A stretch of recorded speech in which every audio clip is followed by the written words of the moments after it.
Direkam. Assalamualaikum warahmatullahi wabarakatuh.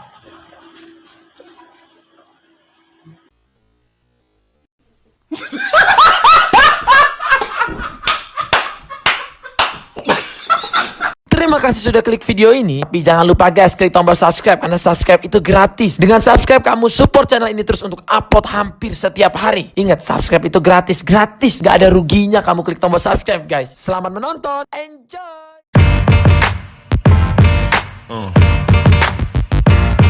Yeah. Yeah.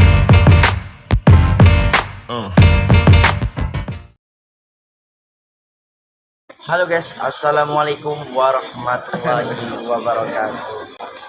Kembali lagi di channel saya. Nah, kali ini aku akan menjelaskan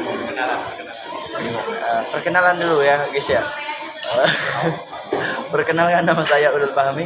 Kali ini aku akan menjelaskan beberapa materi terkait dengan filsafat. Apa itu epistemologi?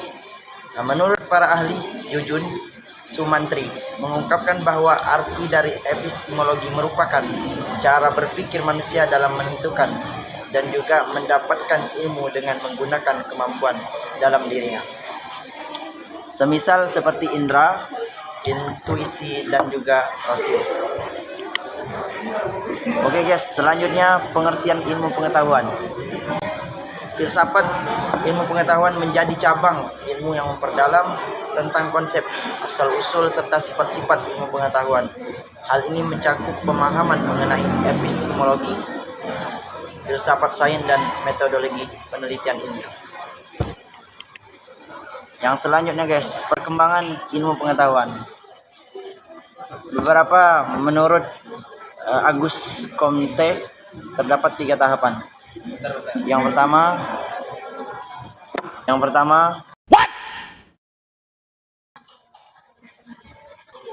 Nah, jadi guys, menurut Auguste Comte terdapat 3 tahapan. Yang pertama, menurut beliau ini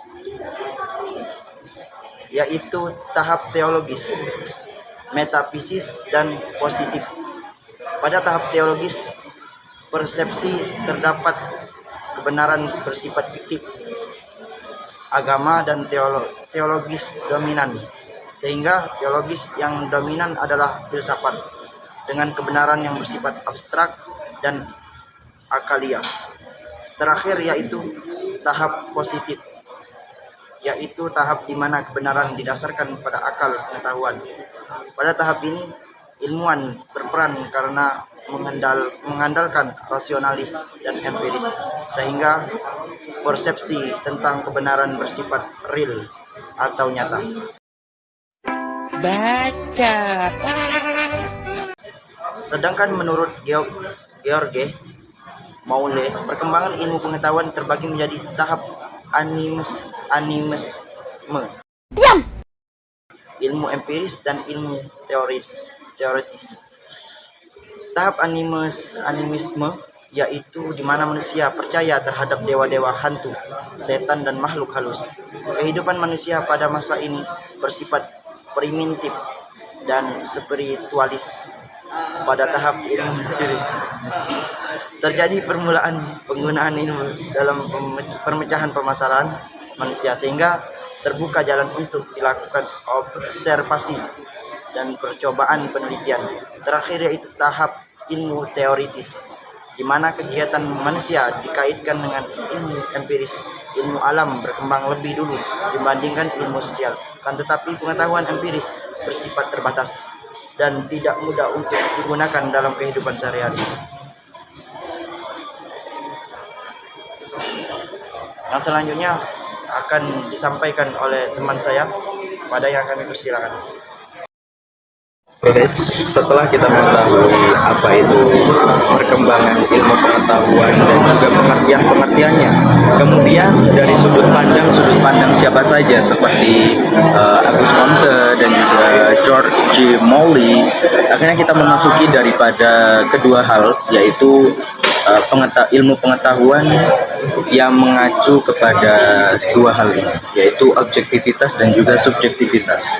Kita memasuki ke pengertian secara objektivitas. Sepertinya apa sih objektivitas itu? Objektivitas adalah ilmu pengetahuan yang mengacu pada kemampuan suatu pengetahuan untuk berdiri independen dari pandangan subjektivitas individu. Jadi secara bahasanya atau gampangnya secara bahasa Jawanya ya, secara bahasa kerennya aja. Objektivitas sendiri itu adalah sebuah ilmu pengetahuan tidak terpengaruh oleh pandangan, yang tidak terpengaruh oleh nilai dari seseorang peneliti.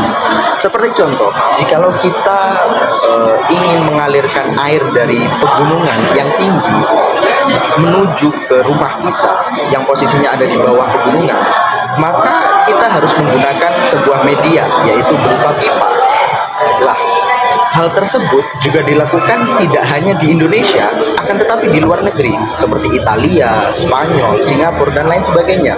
Walaupun negara itu sudah berkembang pesat, sudah maju mungkin 1000 tahun majunya, akan tetapi dari kapanpun mereka akan senantiasa menggunakan media yang berupa pipa jika ingin mengalirkan air menuju ke rumah mereka.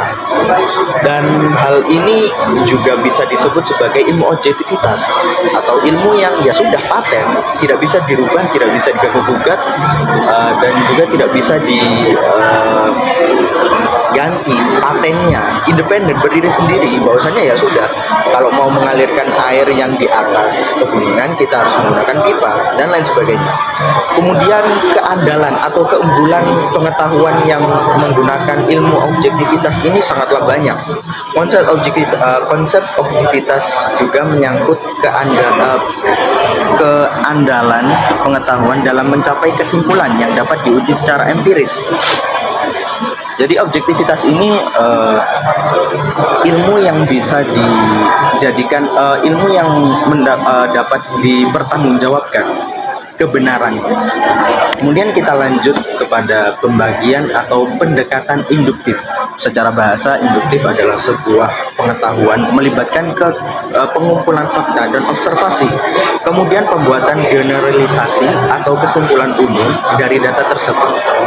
Jadi kalau kita membahas tentang objektivitas, maka kita akan tidak jauh-jauh pembahasannya tentang induktif. Induktif sendiri secara tadi yang telah saya kesimpulan bahwasanya induktif ini adalah sebuah ilmu pengetahuan yang melibatkan pengumpulan fakta atau data-data yang real dan sejatinya itu bisa dipertanggungjawabkan. Kemudian disimpulkanlah atau dibuat sebuah kesimpulan yang akhirnya bisa ditelan secara umum, dan juga kesimpulan ini tentunya dilakukan oleh expert yang berjalan di bidangnya dan juga memegang teguh perilaku objektivitas. Kemudian metode ilmiahnya seringkali pengetahuan induktif ini digunakan untuk membangun teori dan model yang dapat mengeksplorisasi sifat alam semesta. Jadi sebuah alam itu atau fenomena alam bagaimana bisa terjadi ABC sebagainya, mereka atau ilmuwan ini seringkali menggunakan pendekatan induktif. Karena dengan cara induktif ini mereka bisa menanggungjawabkan penelitian mereka karena memang berdasarkan data-data yang faktual. Kemudian pembahasan berikutnya akan dijelaskan secara detail apa itu pendekatan atau arti ilmu subjektif yang akan dijelaskan oleh saudara Zain Waskita. Ya. Untuk beliau dipersilahkan. Ya. Assalamualaikum warahmatullahi wabarakatuh. Perkenalkan, nama saya Muhammad Ismail Zain Waskita. Saya dari Blimbing, Ciliwung. Di sini saya akan menjelaskan tentang subjektivitas. Subjektivitas mencakup sudut pandang individual yang mempengaruhi penilaian atau interpretasi terhadap fenomena ilmiah. Faktor-faktor seperti latar belakang budaya dan pengalaman personal dapat mempengaruhi bagaimana ilmu pengetahuan dipandang secara subjektif. Kasarannya, subjektif itu sebuah proses penilaian pada suatu problematika atau permasalahan ataupun objek lah. Jadi subjek menilai objek gitu. Seperti contoh, saya barusan pesan Joshua ya. Joshua.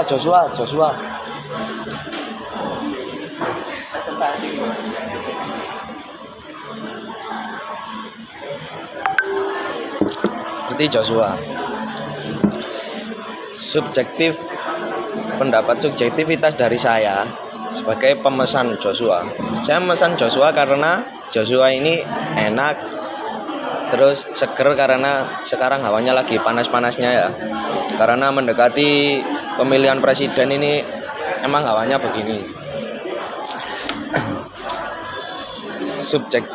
Subjektivitas dari saya tentang Joshua itu enak, seger, terus dilihat aja sudah kelihatannya seger. Tapi beda dengan subjektivitas teman saya yang tidak pesan apa-apa.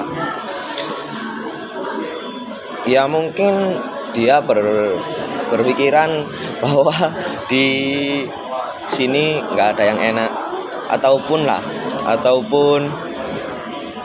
mungkin dia puasa, makanya dia nggak pesan apa-apa. Ya di situ. Oh ya guys, video ini perlu diketahui video ini disponsori oleh Jarum Super, disponsori oleh pabrik rokok Jarum Super. Sudah 2 hari saya dikabari kalau mau buat video terkait subjektivitas tentang masalah-masalah yang sekarang aja. Kan sekarang yang lagi hot-hotnya itu kan tentang debat capres.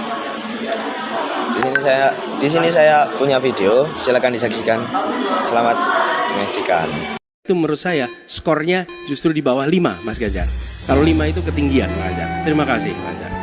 Mas Anies gak usah takut, disebut aja angkanya berapa gitu loh. Kayak saya gitu loh, jangan di bawah 5, sebut aja berapa. 11 Mas, dari 100.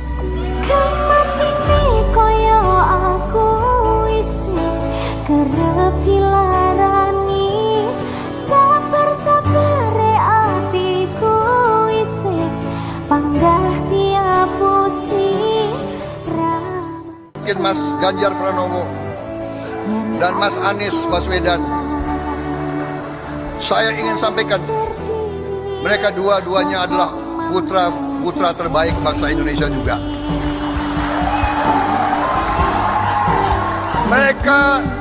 Mereka juga niat untuk berbuat yang baik untuk bangsa dan negara. Mereka juga, saya kenal, mereka juga sahabat-sahabat saya.